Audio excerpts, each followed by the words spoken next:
So, Verse, today I'm going to be talking about something very interesting. I'm going to be talking about a particular movie that just came out today, and most importantly, I'm going to be talking about my experience viewing this movie. So, Verse, today is March 21st, and today I'm in the middle of trying to process a lot of what I watched yesterday because it was very intriguing. Very intriguing. And what I mean by that is, yesterday, right, I went to the movies. I went with my little sister and my mom, right? And we came across this trailer that was talking about some biblical stories, right? And when watching this documentary, it actually goes more in depth about the whole situation involving Noah's Ark, human evolution, and the Tower of Babylon. And this movie is called The Ark and The Darkness. This movie was very interesting because, for one, I heard nobody talking about this movie. I seen very little promotion for this movie as well. It's Sound of Freedom all over again. Oh man, it's, you know, this is an interesting thing to even talk about. So let me start off with how we found out about the movie, going into it, my experience in the movie, and most importantly, my thoughts about it.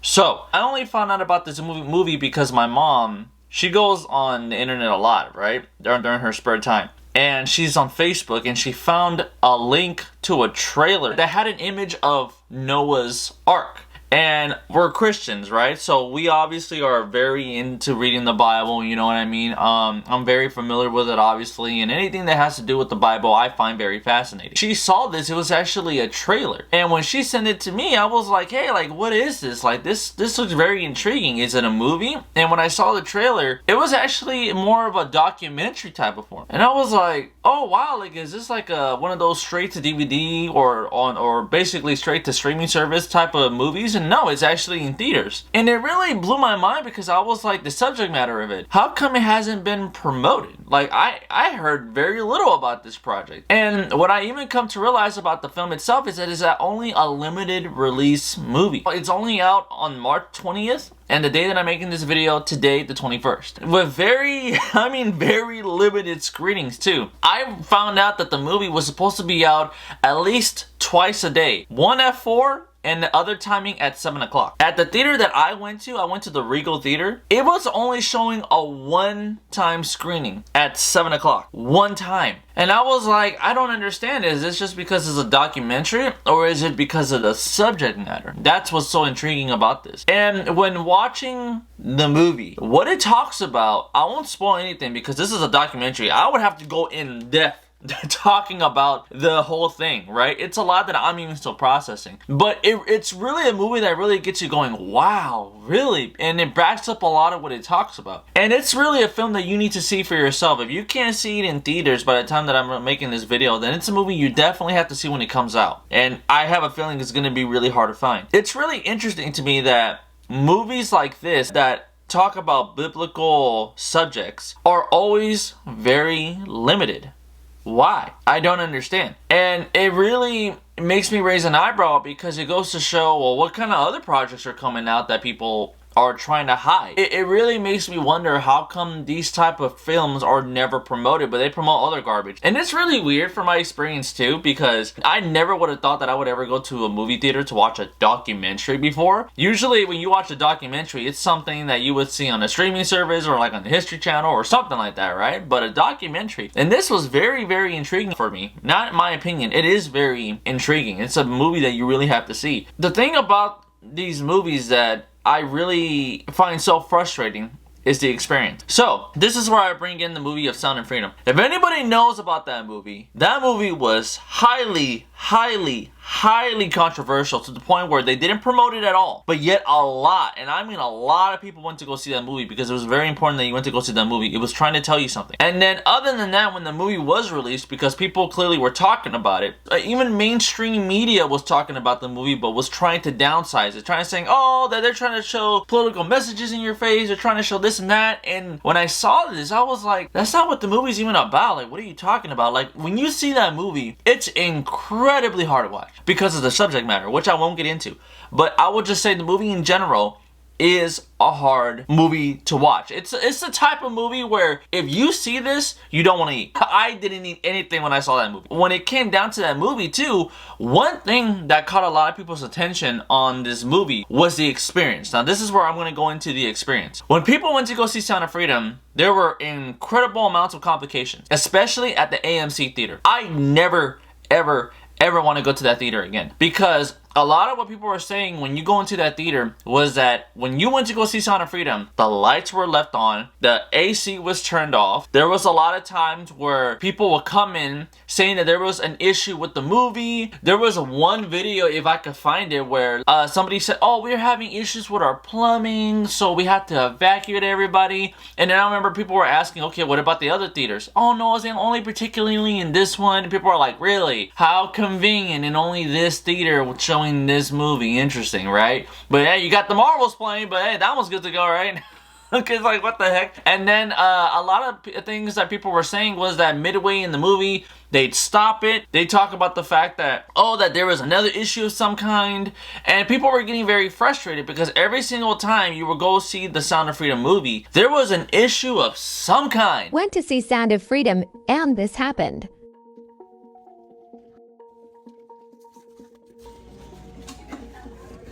About to start. We just pause it like a second before it goes, just to let you guys know again, it is gonna get hot. It is gonna be like that throughout the whole movie. So why is it only this one though, not all the other ones? Because this was assigned in a theater that was smaller, unfortunately, due to high demand and an audience. Nah, bullshit, it was just, dude. well, That's bullshit though. We have a 9 and we have an 11 o'clock showing for the exchanges. You can get a full refund, or you can go ahead and get an exchange for the other times. But we can watch it, right? It's actually happening. Give you our free passes to come back and see it again, hopefully without interruption. I unfortunately apologize for the inconvenience, but we're getting it hopefully looked at later in the week. Can I trust you? Sorry, guys. Really? This is called intentional. They don't want it to go to the box office gross. Don't take the money. Part of my job.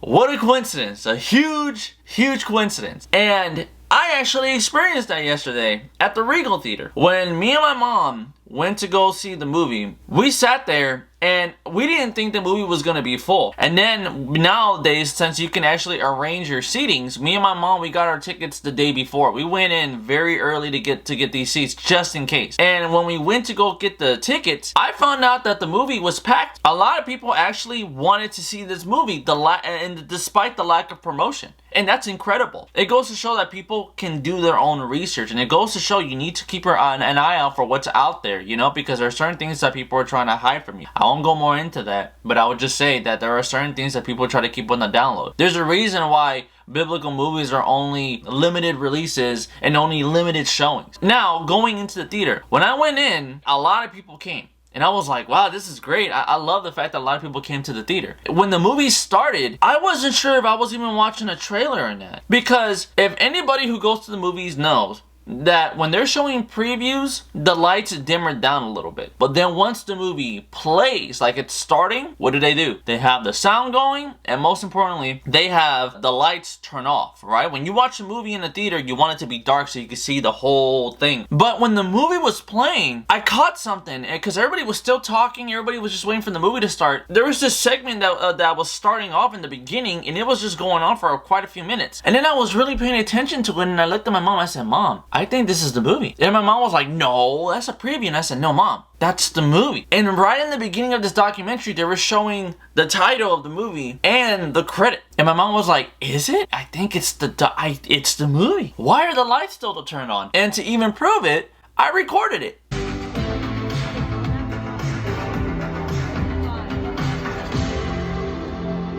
Lights are still on. Why are the lights still on?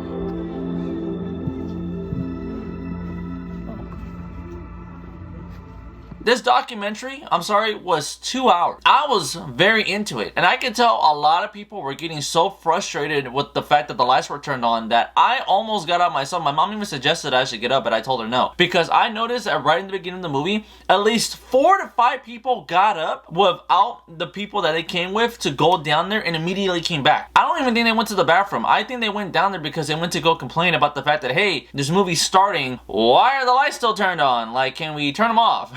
You know, we're trying to watch the documentary. After half an hour or so, the lights flashed so brightly. I remember that. Something happened where the lights just went, right? And we were like, whoa. And then they turned off. We were like, what the heck? And then luckily they turned it off after like the first 30 minutes of the movie. I told my mom too, I said, I can guarantee you, Ma, if nobody complained, they would have left these lights on the whole entire film. How the heck is it that you play movies on a daily basis, and when you have this particular movie, you make a mistake like that? There's no freaking way you would do this during a Marvel movie. There's no freaking way you would do this during a movie like Dune Part 2 or the new Ghostbusters movie. There's no way an issue would happen like that. There's no freaking way. And if it does, it's incredibly rare. But I can guarantee you that for movies like this, there's always something going on. And that's part of the reason why I don't like going to the movie theaters anymore. Because they nitpick certain things that they want you to watch, and I don't like that. And then not even that, just because of certain theater experiences, you know, sometimes it's hard to watch a movie depending on where you're at with certain people, because sometimes people don't know how to just enjoy the movie. But regardless of that, my experience with the Ark and the Darkness, I would say that if you're someone that's really curious about history, if you're really someone that's curious about the Bible, if you're really someone that's open-minded, I would say that when the film is out, try to look for it. And I say try because if they give you a hard time trying to find the Sound of Freedom movie, you're gonna have a hard time finding this movie. And I highly encourage you to watch it because, for one, the subject matter isn't difficult like Sound of Freedom. It's nowhere near that. It's history. So this is a movie that you can easily watch. It's not something hard, otherwise I would warn you about it. But I would definitely say it's important that you see this if you're someone that believes in Jesus Christ, if you're someone that believes in God, if you're a Christian or a Catholic, if you just believe in Jesus Christ in general, I highly recommend you see this film. It's incredibly important. And that's mainly what I wanted to talk about, right? I'm not here to preach, I'm not here to do anything like that. I just wanted to talk about my experience and my thoughts on the film somewhat, because this is a documentary that I really don't want to spoil. And even if I was to talk about it,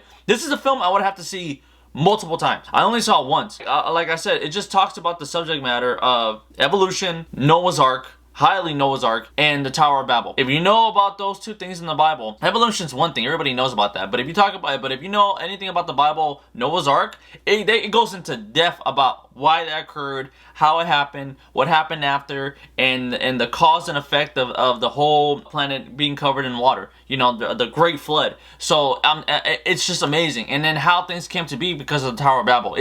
Again, it's a lot to explain. I can't go into it in just this video. But I just wanted to talk about my experience, because just seeing how this film was being promoted and the lack of it and how much people were super involved. Once the documentary was over, people started clapping. It was Sound of Freedom over here. People, you know, like super loud because of the message of what it was giving. And we were like, that's right.